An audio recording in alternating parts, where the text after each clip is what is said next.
नमस्कार दोस्तों, आज मैं आपके साथ शेयर कर रहा हूँ इनकम टैक्स रिटर्न प्रोसेस के बारे में। हमें सबसे ज्यादा ये कंफ्यूजन होती है कि हमें कौन सा वाला फॉर्म सेलेक्ट करना है, ITR 1 करना है या फिर ITR 2 करना है। साथ ही इस बारी जो है वो एग्जम्पशन और डिडक्शन क्लेम करने का जो प्रोसेस है वो काफी चेंज हुआ है। तो हमें ये भी देखना पड़ेगा कि हमें न्यू रिजीम के अंदर ज्यादा बेनिफिट होगा या फिर ओल्ड रिजीम के अंदर ज्यादा बेनिफिट होगा, हमें किसमें जो है ज्यादा TDS का रिफंड मिलेगा। तो मैं आपको स्टेप बाय स्टेप समझाऊंगा कि हमें इनकम टैक्स का रिटर्न कैसे फाइल करनी है, साथ ही हमें कौन से वाला फॉर्म सेलेक्ट करना है और साथ ही हमें कौन सी वाली रिजीम सेलेक्ट करनी है। पहले मैं आपको ओल्ड रिजीम से रिटर्न फाइल करके दिखाऊंगा और फिर बाद में जो है मैं न्यू रिजीम से भी करके दिखाऊंगा कि हमें किस में ज्यादा TDS का रिफंड मिलेगा। तो आइए हम समझते हैं इनकम टैक्स रिटर्न के प्रोसेस के बारे में। लेकिन उससे पहले अगर आप चैनल पर नए हैं तो प्लीज चैनल को सब्सक्राइब कर लीजिए ताकि आप तक इन्फॉर्मेटिव वीडियो पहुंचती रहे। तो आइए समझते हैं इनकम टैक्स रिटर्न कैसे फाइल करते हैं। तो हम आ गए हैं इनकम टैक्स की ऑफिशियल वेबसाइट के ऊपर, जहां पे हमें अपनी इनकम टैक्स की रिटर्न फाइल करनी है। इनकम टैक्स की रिटर्न को फाइल करने से पहले हमें सबसे मोस्ट इंपोर्टेंट पॉइंट ये पता होना चाहिए कि हमारे ऊपर कौन से वाला फॉर्म एप्लीकेबल होगा। फॉर्म नंबर 1 एप्लीकेबल होगा या फॉर्म नंबर 2 एप्लीकेबल होगा। तो उसके लिए हमें इनकम टैक्स की वेबसाइट पे यहाँ पे ऑप्शन दिया गया है इंडिविजुअल, HUF। फर्स्ट ऑप्शन है सैलरीड एम्प्लॉय और यहाँ पे सेकंड ऑप्शन दिया हुआ है return form applicable to me. हमें इस पे क्लिक करना है। जैसे ही हम क्लिक करेंगे तो कुछ इस टाइप का पेज ओपन हो जाएगा। यहाँ पे लिखा हुआ है ITR 1, जिसको हम सहज फॉर्म भी कहते हैं। ये किस किस के ऊपर एप्लीकेबल है, इसको 4 सिंपल स्टेप में ही समझा दिया गया है कि ये किसके ऊपर एप्लीकेबल है। जैसे कि फर्स्ट ऑप्शन दिया गया है सैलरी एंड पेंशन, जिनकी इनकम सैलरी या पेंशन से आती है। सेकंड ऑप्शन दिया गया है 1 हाउस प्रॉपर्टी, इसको थोड़ा हम समझ लेते हैं। एक तो जिसमें हम रह रहे हैं, साथ ही एक प्रॉपर्टी और ऐसी है जिससे हमारे को रेंटल इनकम आती है। अगर हमारी एक ही प्रॉपर्टी है जिससे हमारे को रेंटल इनकम आती है तब तो ITR 1 एप्लीकेबल होगा। अगर एक से ज्यादा प्रॉपर्टी है जिससे हमारे को रेंटल इनकम आती है तब ITR 2 एप्लीकेबल होगा, यानी कि एक से ज्यादा प्रॉपर्टी वालों के लिए ITR 1 नहीं है। थर्ड ऑप्शन दिया गया है अदर सोर्सेस। यहाँ पे दिया हुआ है इंटरेस्ट। इंटरेस्ट के अंदर सब कुछ कवर हो जाएगा, आपका सेविंग बैंक का इंटरेस्ट, FD का इंटरेस्ट या अदर कोई इंटरेस्ट। साथ ही दिया हुआ है फैमिली पेंशन, किसी की फैमिली पेंशन आती है या फिर डिविडेंड। फोर्थ ऑप्शन समझाया गया है एग्रीकल्चर इनकम अप टू ₹5,000। यहाँ पे लिखा भी हुआ है this return is applicable for resident, वो रेजिडेंट होना चाहिए। और total income from any of the following sources up to ₹50 lakh. इन चारों का टोटल मिला के अगर इनकम 50 लाख से कम है तो ही ITR 1 एप्लीकेबल होगा और सारी कंडीशन में जो है वो ITR 2 एप्लीकेबल होगा। यहाँ पे एक नोट भी दिया गया है ITR 1 can not be used by a person who. कौन कौन ITR 1 नहीं यूज कर सकता, या तो वो किसी कंपनी का डायरेक्टर हो या फिर उसके पास कोई अनलिस्टेड इक्विटी शेयर्स हो। कुछ पर्सन ऐसे हैं जो सैलरी के साथ साथ शेयर भी सेल परचेज करते हैं, वो चाहे F&O में करते हो या इंट्राडे में करते हो। जो F&O, इंट्राडे या शेयर सेल परचेज करते हैं, इन सब के लिए भी ITR 1 नहीं होती, ये भी ITR 2 के अंदर ही कवर होते हैं। नेक्स्ट ऑप्शन में दिया गया है कोई साइनिंग अथॉरिटी या फिर any income from outside India. या तो कोई साइनिंग अथॉरिटी हो आपके पास आउटसाइड इंडिया की, या फिर इनकम आ रही हो कोई आउट ऑफ इंडिया से, तो वो भी ITR 1 के अंदर कवर नहीं होते। नेक्स्ट ऑप्शन उनके लिए है जिनका कैश विड्रॉल मैक्सिमम लिमिट से ज्यादा है और कैश विड्रॉ करने के बाद जो बैंक है वो TDS काट लेता है 194N सेक्शन से। अगर ऐसा कुछ भी है तो इस केस में भी ITR 1 एप्लीकेबल नहीं होगा। नेक्स्ट ऑप्शन जो है, नेक्स्ट ऑप्शन में शेयर्स का सेल परचेज या कोई आपने लॉस कैरी फॉरवर्ड करना है शेयर्स का, इस केस में भी ITR 1 एप्लीकेबल नहीं होगी। साथ ही लास्ट ऑप्शन में बताया गया कि अगर आपके इनकम 50 लाख से ज्यादा है तो ITR 2 एप्लीकेबल होगी। तो ये तो हमने समझ लिया कि हमारे केस में ITR 1 एप्लीकेबल होगी या फिर 2 एप्लीकेबल होगी। अब हमें रिटर्न फाइल करने के लिए सबसे पहले लॉगिन करना पड़ेगा, तो हम लॉगिन पे चलते हैं। लॉगिन करने के लिए यहाँ पे हमें यूजर आईडी डालना है, साथ ही हमें कंटिन्यू पे क्लिक कर देना है। जैसे हम कंटिन्यू पे क्लिक करेंगे तो यहाँ पे हमसे पासवर्ड मांगा जाएगा। अगर आपके पास पासवर्ड नहीं है तो आप फॉरगेट पासवर्ड कर सकते हैं। जैसे ही आप फॉरगेट पासवर्ड करेंगे तो आपका जो मोबाइल है जो आधार कार्ड से लिंक है उसके ऊपर OTP आएगा। उस OTP को डालकर आप जो है अपना पासवर्ड जो है वो चेंज कर सकते हैं और उसके बाद आप लॉगिन कर सकते हैं। तो हमारे पास जो है पासवर्ड है तो हम इसको लॉगिन कर लेते हैं। अब हमने इनकम टैक्स में अपने यूजर आईडी पासवर्ड से लॉगिन कर लिया है। अब हमें यहाँ पे ये ऑप्शन आ रहा है एनुअल इन्फॉर्मेशन स्टेटमेंट। सबसे पहले हमें यहाँ पर जाना है, क्योंकि जो भी आपका एम्प्लॉयर आपको जो सैलरी प्रोवाइड करता है वो सारी की सारी सैलरी जो है वो इनकम टैक्स को भी रिपोर्ट करता है, और जो वो इनकम टैक्स को रिपोर्ट करता है वो सारी जो डिटेल है वो AIS के अंदर ही आती है। तो हमें सबसे पहले अब AIS के अंदर जाना है लॉगिन करते ही। तो मैं यहाँ पे लॉगिन कर रहा हूँ AIS। यहाँ पे आप देख सकते हैं annual information statement financial year 24-25। यहाँ पे आपका पैन नंबर शो हो रहा होगा, क्योंकि यहाँ पर सारे असेसमेंट ईयर शो हो रहे हैं तो आपको करंट फाइनेंशियल ईयर में ही देखना है। यहाँ पे आ रहा है टैक्स पेयर इन्फॉर्मेशन समरी, इस पे मैं क्लिक कर देता हूँ। आप देख सकते हैं जो भी हमारे एम्प्लॉयर ने हमारे को जो सैलरी प्रोवाइड की है उसकी डिटेल यहाँ पर शो हो रही है, 31,33,608 रुपीज। ऐसे ही यहाँ पे इंटरेस्ट भी शो हो रहा है जो सेविंग बैंक से आया है और FD का इंटरेस्ट। तो यहाँ पे 3 चीजें दिख रही है, सैलरी दिख रही है, इंटरेस्ट फ्रॉम सेविंग बैंक दिख रहा है और इंटरेस्ट फ्रॉम डिपॉजिट यानी FDR। ये तीनों से ये क्लियर हो गया कि हमारे को जो है वो ITR 1 ही फाइल करनी है। अब हमें जो ये सैलरी प्रोवाइड हुई है इसके ऊपर हमारा TDS भी कटा होगा, तो वो जो TDS है वो 26AS में शो होगा। अब हमें 26AS में जाना है। वापस मैं इनकम टैक्स की प्रोफाइल में जाता हूँ। इनकम टैक्स में प्रोफाइल में आने के बाद यहाँ पे सेकंड ऑप्शन आ रहा है ई फाइल। ई फाइल के अंदर income tax return, 4th number पर ऑप्शन आ रहा है व्यू फॉर्म 26AS। अब हमें इस पे क्लिक करना है, यहाँ पे इसे कंफर्म कर देना है। तो यहाँ पे एक नई विंडो जो है वो ओपन हो जाएगी। इसको मैं क्लिक करके एग्री करके प्रोसीड कर देता हूँ। यहाँ पे ऑप्शन आ रहा है व्यू टैक्स क्रेडिट फॉर्म, इस पे क्लिक करना है। यहाँ पे जो है हमारा असेसमेंट ईयर शो हो जाएगा। हम 25-26 की रिटर्न फाइल कर रहे हैं। यहाँ पे मैं क्लिक कर देता हूँ और यहाँ कर देता हूँ डाउनलोड। इसको मैं कर देता हूँ एक्सपोर्ट PDF। 26AS है वो डाउनलोड हो चुका है, इस पे मैं कर देता हूँ क्लिक। आप देख सकते हैं यहाँ पे जो है हमारा 26AS के अंदर शो हो गया है कि हमारी जो है सैलरी 31,33,608 रुपीज ही शो हो रही है, जो हमारे AIS के अंदर शो हो रही है, यानी कि ये भी उससे मैच हो रहा है और हमारा जो TDS है वो भी इतना कटा हुआ है। अब हमारे पास जो है 26AS आ गया, हमने AIS को चेक कर लिया। अब मोस्ट इंपोर्टेंट पार्ट जो है वो है फॉर्म 16, जो हमारे को हमारा एम्प्लॉयर प्रोवाइड करता है। अब हमें अपने फॉर्म 16 के अंदर देखना है कि उसके अंदर हमारे को क्या रिपोर्ट की गई है, बस उसी के थ्रू हमारे को अपनी ITR फाइल करनी है। तो अब मैं फॉर्म 16 को ओपन करता हूं जो हमारे को एम्प्लॉयर ने प्रोवाइड किया है। ये है हमारा फॉर्म 16 पार्ट बी जो हमारे को हमारे एम्प्लॉयर ने प्रोवाइड किया है। ये है हमारा असेसमेंट है 25-26 का, जो हमारा फाइनेंशियल है 24-25 है। यहाँ पे है एनेक्चर 1 जिसके अंदर हमारी जो है सारी सैलरी जो है वो शो हो रही होती है। पार्ट बी को जो हमें थोड़ा सा ब्रीफली समझ लेना है ताकि हम अपने इनकम टैक्स में अपनी ITR फाइल करें, तब हम इसको रिपोर्ट कर पाए। यहाँ पे ऑप्शन आ रहा है whether opting out of taxation 115 BAC। इसका मतलब है जो एम्प्लॉई है उसने न्यू टैक्स रिजीम से ऑप्ट आउट कर दिया है। इसको इसलिए यहाँ पे जो ऑप्शन आ रहा है वो येस का आ रहा है, क्योंकि इसकी सेविंग्स थोड़ी सी ज्यादा थी तो उसको आइडिया नहीं था कि मेरे को न्यू रिजीम में जाना चाहिए या ओल्ड रिजीम में जाना चाहिए, इसलिए उन्होंने यस कर दिया।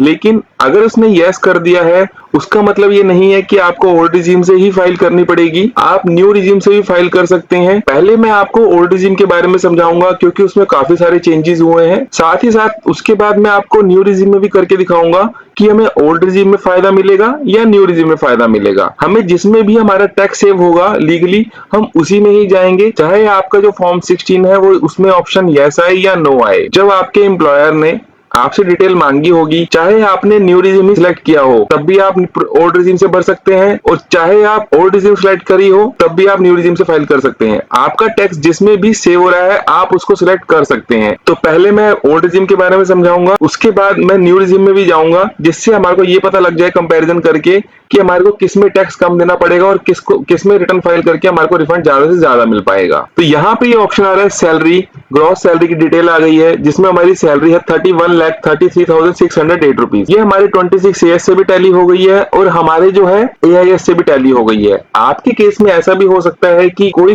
पर्सन जो है वो मिडल में ही जो है वो जॉब चेंज कर लेता है, वो फॉर्म 16 से मैच नहीं हो पाता, तो आप अपनी बैंक स्टेटमेंट से भी अपनी जो सैलरी रिटर्न फाइल कर सकते हैं। लेकिन हमारे केस में ऐसा नहीं है। साथ साथ हम इनकम टैक्स का भी पेज लॉगिन कर रखा है हमने, उस पे भी आ जाते हैं ताकि हम रिटर्न साथ साथ फाइल करते रहें। जब हमारा AIS चेक हो गया, 26AS चेक हो गया, तो बस अब हमें रिटर्न फाइल करनी है फॉर्म 16B के थ्रू। तो यहाँ पे डैशबोर्ड के बाद ऑप्शन आ रहा है ई फाइलिंग। ई फाइलिंग में फर्स्ट ऑप्शन आ रहा है income tax return. Income tax return में फर्स्ट ऑप्शन आ रहा है फाइल इनकम टैक्स रिटर्न। यहाँ पे आ रहा है असेसमेंट ईयर 25-26 जिसकी हम रिटर्न फाइल कर रहे हैं। इसके बाद हम इसको कर देते हैं ऑनलाइन, इस पे क्लिक कर देते हैं और हम कर देते हैं कंटिन्यू। यहाँ पे हमें स्टार्ट न्यू फाइलिंग पे क्लिक करना है। यहाँ पे हमें इंडिविजुअल सिलेक्ट करना है, तो मैं कर देता हूँ कंटिन्यू। यहाँ पे आ रहा है सिलेक्ट ITR फॉर्म, यहाँ पे हम सिलेक्ट कर लेते हैं ITR 1, then click proceed, then okay. यहाँ पे आ रहा है लेट्स गेट स्टार्टेड, तो हमें इस पे क्लिक कर देना है। तो यहाँ पे इस टाइप का जो पेज ओपन हुआ है, यहाँ पे फर्स्ट ऑप्शन आ रहा है taxable income is more than basic exemption limit. Taxable income पे क्लिक करके हमें कंटिन्यू कर देना है, इसके बाद कर देना है ओके। यहाँ पे आ रही है पर्सनल इन्फॉर्मेशन, हमें अपनी एक बार पर्सनल इन्फॉर्मेशन चेक कर लेनी है। पर्सनल इन्फॉर्मेशन के अंदर यहाँ पे ऑप्शन आ रहा है नेचर ऑफ एम्प्लॉयमेंट, आपका जो सैलरी है वो कहाँ से आ रही है, सेंट्रल गवर्नमेंट से आ रही है, स्टेट गवर्नमेंट से आ रही है, या फिर पब्लिक सेक्टर से आ रही है। अगर आपकी प्राइवेट जॉब है तो यहाँ पे आप सिलेक्ट कर लीजिए अदर्स। नेक्स्ट ऑप्शन है फाइलिंग सेक्शन, यहाँ पे ऑलरेडी 139 सेक्शन 1 है, क्योंकि हम टाइम पे रिटर्न फाइल कर रहे हैं, तो यही वाला ऑप्शन सिलेक्ट करना है। हम नेक्स्ट ऑप्शन की तरफ चलते हैं। तो ये जो नेक्स्ट ऑप्शन है ये मोस्ट इंपॉर्टेंट पॉइंट है। यहाँ पे जो न्यू रिजीम है ये बाय डिफॉल्ट सिलेक्ट है। अगर हमें अपनी रिटर्न ओल्ड टैक्स रिजीम में भरनी है तो हमें यहाँ पे यस करना पड़ेगा। पहले हम ओल्ड टैक्स रिजीम सिलेक्ट करेंगे, उसके बाद हम न्यू टैक्स रिजीम सिलेक्ट करके देखेंगे, ताकि हमें दोनों का आइडिया हो जाए कि हमें ओल्ड टैक्स रिजीम से बेनिफिट ज्यादा मिलेगा या न्यू टैक्स रिजीम से बेनिफिट ज्यादा मिलेगा। तो मैंने ओल्ड रिजीम को सिलेक्ट कर लिया है। नेक्स्ट ऑप्शन आ रहा है बैंक डिटेल। अगर आपके पास और भी बैंक है तो उसको आप ऐड कर सकते हैं। साथ ही आपको ये भी क्रॉस चेक करना है कि अपने प्रोफाइल के अंदर जाके कि आपका जो बैंक है वो वैलिडेट है या नहीं है, क्योंकि उसी के बेस पे ही रिफंड आएगा। तो इस पे हम नेक्स्ट करते हैं। यहाँ पे हमने कर दिया है कंफर्म, तो हमारी पर्सनल इन्फॉर्मेशन पे ग्रीन टिक आ गया है। यहाँ पे आ रहा है ग्रॉस टोटल इनकम, अब हम इस पे क्लिक करते हैं तो कुछ इस टाइप का पेज ओपन होगा। जैसे हम क्लिक करेंगे यहाँ पे ऑप्शन आ रहा है इनकम फ्रॉम सैलरी। यहाँ पे जो है वो ऑलरेडी हमारी जो सैलरी है वो रिपोर्ट की गई है हमारे एम्प्लॉयर के थ्रू, जो हमारी 26 एएस में और एआईएस के अंदर शो हो रही है। अगर इसमें कुछ चेंजेस है तो आप इसको एडिट कर सकते हैं। तो यहाँ पे मैं एडिट कर देता हूँ, तो ये सैलरी वाला ऑप्शन जो है वो क्लिक हो जाएगा। सैलरी पर सेक्शन 17(1), तो जो आपके यहाँ पे फॉर्म 16 पार्ट बी के अंदर जो सैलरी शो हो रही है एज इट इज आपको वो डालनी है। हमारे केस में सैलरी 17(1) के अंदर इतनी सैलरी आ रही है, मैं डाल देता हूँ। देन यहाँ पे 17(2) के अंदर जो सैलरी आ रही है वो भी डाल देता हूं मैं इसके अंदर। जो हमारी ग्रॉस सैलरी आ गई है 31,33,608 रुपीज, यही हमारी फॉर्म 16 पार्ट बी के अंदर भी आ रही है। अब हम देते हैं नीचे और कौन सी एग्जाम्पशन है। यहाँ पे क्लेम की गई है एचआरए की एग्जाम्पशन सेक्शन 10(13)(a) के अंदर 1,20,000। इस बार जो आपको एग्जाम्पशन क्लेम करनी है वो आपको उसको डिटेल में बताना है। पहले हम सिर्फ 1,20,000 डाल देते थे तो हमारे को जो है वो एग्जाम्पशन मिल जाती थी, लेकिन इस बार हमें ब्रीफली डिटेल देनी है। तो यहाँ पे मैं इसे ड्रॉप डाउन करता हूँ। यहाँ पे आपकी कोई और भी एग्जाम्पशन है तो आप उसकी डिटेल दे सकते हैं, अपनी एग्जाम्पशन क्लेम कर सकते हैं। यहाँ पे नेचर ऑफ एग्जाम्प्ट अलाउंस आ गया है एचआरए का सेक्शन 10(13)(a) के अंदर। यहाँ पे दिया हुआ है शेड्यूल, यहाँ पे भी ब्लैंक है। जब तक कि हमें अपना शेड्यूल नहीं फाइल करेंगे तो यहाँ पे फिगर नहीं आएगी। यहाँ पे मैं इसको क्लिक कर देता हूँ शेड्यूल को, तो ये कुछ ऑप्शन जो है वो ऑन हो जाएंगे। यहाँ पे ऑप्शन आ रहा है place of work. Place of work के अंदर दो ऑप्शन आ रही है, मेट्रो सिटीज और नॉन मेट्रो सिटीज। इसके अंदर आपको कुछ टैक्स का बेनिफिट मिलता है मेट्रो सिटीज के अंदर। मेट्रो सिटीज इसके अंदर बताया गया है कि कौन कौन सी है, बॉम्बे है, कैलकाटा है, दिल्ली है और मद्रास है। हम जिसकी रिटर्न फाइल कर रहे हैं वो मेट्रो सिटीज में वर्किंग है। यहाँ पे ऑप्शन आ रहा है एक्चुअली एचआरए रिसीव्ड, तो हमारे केस में है 4,40,000। ये जो फिगर्स है हमने अपनी सैलरी स्लिप से उठाई है जितना हमें एचआरए मिला है, और ये जो एचआरए है ऑलरेडी हमारी सैलरी के अंदर क्लब है, ये अलग से नहीं है। जो हमारे को ये सैलरी दी गई है इसके अंदर ऑलरेडी है, तो हमें इसके अंदर से एग्जाम्पशन निकालनी होती है जब हम एचआरए क्लेम करते हैं। तो एक्चुअल रेंट पेड जो है हमारे केस में 3 लाख है, तो मैंने यहाँ पे 3 लाख डाल दिया है कि जितना भी आपने रेंट पेड किया होगा पूरे साल का। यहाँ पे आ रही है बेसिक सैलरी। बेसिक सैलरी जो है 15 लाख है। ऐसे ही जो डीए है वो है 3 लाख। 15 लाख और 3 लाख दोनों का टोटल मिला के हो गया है 18 लाख। मेट्रो सिटीज का जो हमें एग्जाम्पशन मिलती है वो 50% की मिलती है, लिखा हुआ है यहाँ पे। 18 लाख का 50% हो गया 9 लाख, तो मैं यहाँ पे 9 लाख डाल देता हूँ। तो यहाँ पे आ गया है एलिजिबल एग्जाम्प्ट अलाउंस 10(13)(a) के अंदर 1,20,000। ऊपर भी आप देखेंगे यहाँ पे ऑटोमेटिक 1,20,000 आ गया है, क्योंकि ओल्ड रिजीम के अंदर बिना शेड्यूल के इस बार एग्जाम्पशन नहीं मिलेगी। यही सेम 1,20,000 हमारे फॉर्म 16 के अंदर भी शो हो रहा है, क्योंकि एचआरए की कैलकुलेशन जो है वो इसी तरीके से होती है। हम नेक्स्ट देखते हैं हमारे को कौन सी एग्जाम्पशन मिली है। यहाँ पे है स्टैंडर्ड डिडक्शन, जो हमारे को 50,000 की मिली है। ये बाय डिफॉल्ट आपको मिल जाएगी इनकम टैक्स के अंदर, आप देख सकते हैं। यहाँ पे ऑप्शन आ रहा है स्टैंडर्ड डिडक्शन का 50,000, ये बाय डिफॉल्ट है क्योंकि हमने ओल्ड रिजीम सिलेक्ट कर रखी है। तो यहाँ पे जो हमारी income chargeable under head salary आ रही है 29,06,3608, सेम हमारी फॉर्म 16 के अंदर भी आ रही है 29,63,608। इसके बाद हमें यहाँ पर जाके इसको सेव कर देना है। नेक्स्ट ऑप्शन में जाके हम यहाँ पे कर देते हैं सेव। तो जैसे हम सेव कर देंगे तो ये सारी डिटेल हमारी कंप्लीट हो जाएंगी। इसके बाद नेक्स्ट ऑप्शन आ रहा है हमारा इनकम फ्रॉम हाउस प्रॉपर्टी। अगर आपकी कोई रेंटल इनकम है तो यहाँ पर एडिट पे ऑप्शन करके आप अपनी रेंटल इनकम यहाँ पे शो कर सकते हैं, लेकिन हमारे केस में नहीं है, तो हम नेक्स्ट चलते हैं। तो नेक्स्ट ऑप्शन है सेक्शन 24B। ये जो सेक्शन है ये होम लोन का इंटरेस्ट क्लेम करने के लिए होता है। जो हम अपनी ईएमआई पेड करते हैं उसके अंदर इंटरेस्ट भी जाता है, तो उस इंटरेस्ट को क्लेम करने के लिए ये सेक्शन 24B एप्लीकेबल होता है। इसके साथ साथ मैं एक चीज और शेयर कर देता हूँ, अगर आप कोई ईएमआई पेड करते हैं होम लोन की और आपने अपने एम्प्लॉयर को शेयर नहीं किया कि आप ईएमआई पेड करते हैं जिसके अंदर इंटरेस्ट और प्रिंसिपल दोनों जाता है, अगर आप फॉर्म 16 के अंदर शो नहीं भी हो रहा होता तब भी हम जो है डिडक्शन जो है क्लेम कर सकते हैं। ऐसा नहीं है कि हमने अपने एम्प्लॉयर को अगर डिटेल नहीं प्रोवाइड की तो हम अपने इनकम टैक्स रिटर्न के अंदर भी शेयर नहीं कर पाएंगे। अगर आपकी होम लोन की ईएमआई जाती है, आप जो है एग्जम्पशन क्लेम कर सकते हैं। एग्जम्पशन क्लेम करने के लिए इन्होंने दोबारा से ब्रेकअप मांगा है, क्योंकि पहले तो 24B के अंदर यहाँ पे डिटेल डाल देते थे तो हमारी डिडक्शन जो है वो क्लेम हो जाती थी, लेकिन इन्होंने यहाँ पे ब्रेकअप मांगा है, तो यहाँ पे मैं ऐड अनदर पे क्लिक कर देता हूँ। तो जैसे हम इस पेज पे ओपन करेंगे तो इस टाइप का पेज ओपन हो जाएगा, जहाँ पे पूछा गया है कि आपने बैंक से लोन लिया है या अदर देन बैंक से लिया है।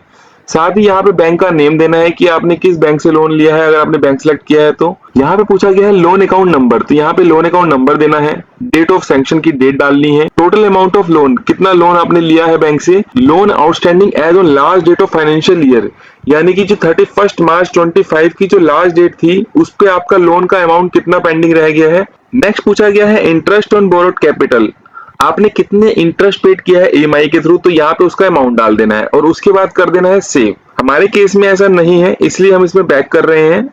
नेक्स्ट ऑप्शन आ रहा है इनकम फ्रॉम अदर सोर्सेज, ये जो डिटेल है ये बाय डिफॉल्ट हमारा एआईएस से उठ के आ रही है, क्योंकि हमने स्टार्टिंग में देखा था एआईएस के अंदर हमारा इंटरेस्ट फ्रॉम सेविंग अकाउंट और एफडी का इंटरेस्ट शो हो रहा था, तो ये एज इट इज वहां से उठ के आ रहा है जो हमारा इनकम का पार्ट है। अगर आपको कोई बैंक का इंटरेस्ट रह गया है, यहाँ पे आप ऐड अनदर करके अपनी वैल्यू को डिटेल डाल सकते हैं।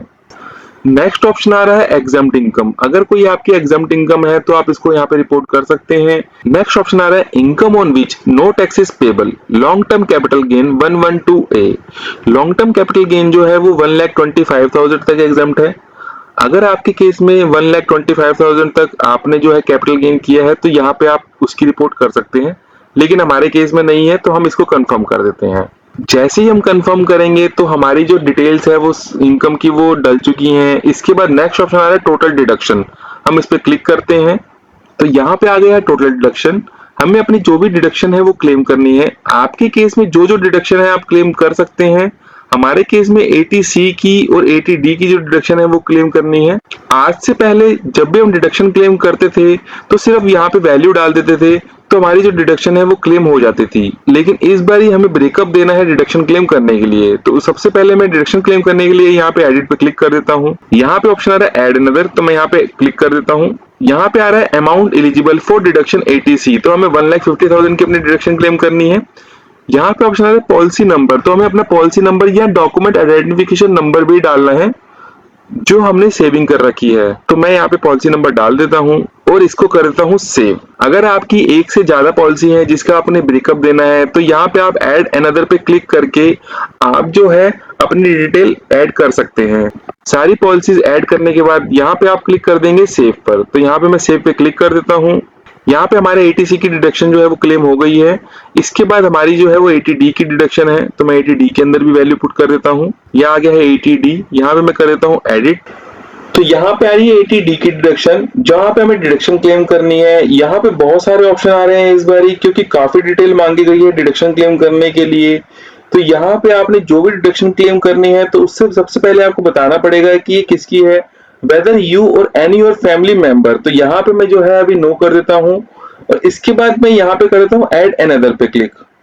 यहाँ पे ऑप्शन आ रहा है नेम ऑफ इंश्योरर, यानी कि आपने कौन सी कंपनी से मेडिक्लेम कराया है, तो यहाँ पे कंपनी का नाम डालना है। तो मैं यहाँ पे कंपनी का नाम डाल देता हूँ। इसके बाद मांगा गया है पॉलिसी नंबर, कि आपकी जो पॉलिसी है उसका क्या नंबर है। साथ ही यहाँ पे डालना है अमाउंट, यानी कि जो आपने प्रीमियम पेड किया है। तो यहाँ पे मैं जो है प्रीमियम डाल देता हूँ और साथ ही मैं यहाँ पे डाल देता हूँ पॉलिसी नंबर। तो मैंने ये डिटेल डाल दी है। यहाँ पे मैं कर देता हूँ इसको सेव। तो ये तो हमने देख लिया, जैसे हमने 31,319 का अमाउंट डाला तो हमें 25,000 की जो डिडक्शन है वो मिल चुकी है, क्योंकि जो एम्प्लॉई है वो अगर अपना प्रीमियम पेड करता है तो उसकी मैक्सिमम जो वैल्यू है वो 25,000 है डिडक्शन क्लेम करने की। हमारे केस में जो है वो पेरेंट्स का भी मेडिक्लेम है, तो हमें उसकी भी अब डिटेल डालनी है। तो मैं नेक्स्ट ऑप्शन पे चलता हूँ, जहां पे हमें पेरेंट्स की भी मेडिक्लेम की डिटेल डालनी है। तो यहाँ पे ऑप्शन आ रहा है सेकंड में whether any one of your parents is a senior citizen. तो हमारे केस में पेरेंट जो है वो सीनियर सिटीजन नहीं है, तो यहाँ पे मैं नो कर देता हूँ और यहाँ पे ऐड अनदर पे क्लिक कर देता हूँ। जैसे हम क्लिक करेंगे तो यहाँ पे सेम हमें कंपनी का नाम देना पड़ेगा, जहां से पेरेंट्स का मेडिक्लेम हुआ है, पॉलिसी नंबर डालना पड़ेगा और अमाउंट डालना पड़ेगा। तो मैं तीनों डाल देता हूँ। मैंने ये डिटेल डाल दी है, इसको करता हूँ सेव। तो यहाँ पे भी हम देख सकते हैं जो हमने अपने फैमिली का मेडिक्लेम डिडक्शन क्लेम किया है उसकी भी वैल्यू 25,000 मिल चुकी है, जिसकी हमने 40,000 वैल्यू डाली थी। तो हमें जो टोटल डिडक्शन मिल गई है 80D के अंदर वो मिल गई है 50,000। इसको मैं कर देता हूँ सेव। सेम एडिटीज हमारे फॉर्म 16 के अंदर भी है। जो हमारी 80C की डिडक्शन है वो 1,50,000 की है और 80D की डिडक्शन जो है वो 71,319 तो है, लेकिन जो टोटल डिडक्शन क्लेम हुई है वो 2 लाख ही हुई है। तो यहाँ पे हमारी टोटल टैक्सेबल इनकम 27,63,608 रुपीज आ गई है। तो हम वापस इनकम टैक्स के पोर्टल पर जाते हैं। इसके बाद जो हमारा टैक्स पेड हो रखा है वो 5,45,852 हो रखा है। तो यहाँ पे हमें क्लिक करना है। तो हमारा जो टैक्स है वो 545,852 ही है। ये 26 ईयर्स में हमने देख लिया था। इसके बाद हमें इसको कर देना है कंफर्म। यहाँ पे आप देख सकते हैं verify your tax liability detail. हमारा जो टैक्स है वो आ रहा है 545,852, लेकिन हमारी जो टैक्स लायबिलिटी आ रही है वो आ रही है 669,318। अगर हम इस पे क्लिक कर देंगे तो यहाँ पे हमारी कंप्यूटेशन ऑफ इनकम आ चुकी है।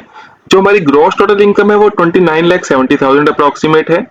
टोटल डिडक्शन क्लेम करने के बाद 2 लाख की हमारी जो नेट इनकम है 27,70,000 अप्रोक्सीमेट है। अब हम अपने फॉर्म 16 में भी चेक कर लेते हैं। यहाँ पे हम देख सकते हैं हमारी जो नेट टैक्सेबल इनकम आ रही है 27,63,000 अप्रोक्सीमेट आ रही है। अब हम वापस इनकम टैक्स की तरफ चलते हैं।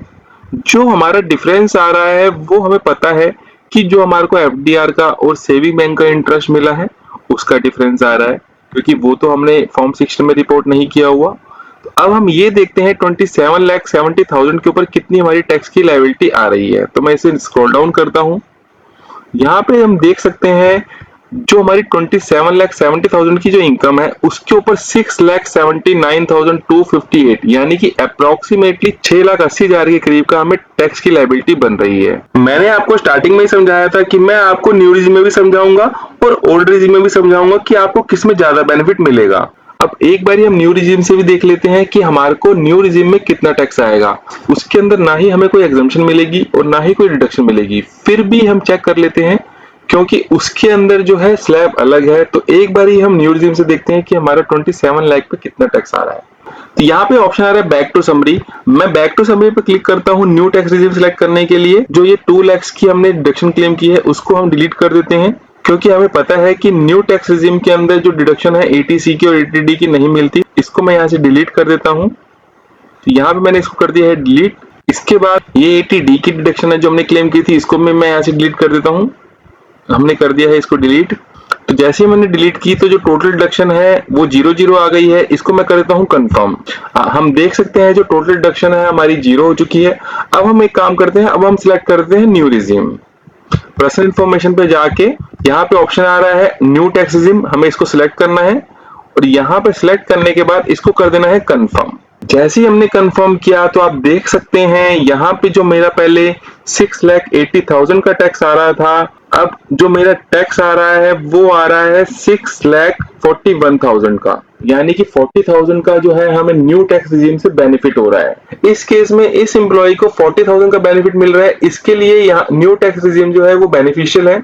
इसके बाद आपका अगर रिफंड बनता है तो वो रिफंड आ जाएगा। हमें सिर्फ इस पर कंफर्म करना है और अपनी जो है रिटर्न फाइल कर लेनी है। तो कंफर्म करके आप अपने रिटर्न को फाइल कर सकते हैं। मैंने आपको शायद अच्छे से समझाया है कि आपको कौन से वाला जो फॉर्म है वो सिलेक्ट करना है। और साथ ही अगर आपने फॉर्म 16 के अंदर ओल्ड रिजीम सेलेक्ट कर रखी है तो आप न्यू रिजीम में स्विच कर सकते हैं, और अगर आपने न्यू रिजीम सेलेक्ट कर रखी है तो ओल्ड रिजीम में स्विच कर सकते हैं। ये गवर्नमेंट की गाइडलाइन है कि जो सैलरी पर्सन है वो कोई भी जो रिजीम है वो सिलेक्ट कर सकता है किसी भी ईयर के अंदर।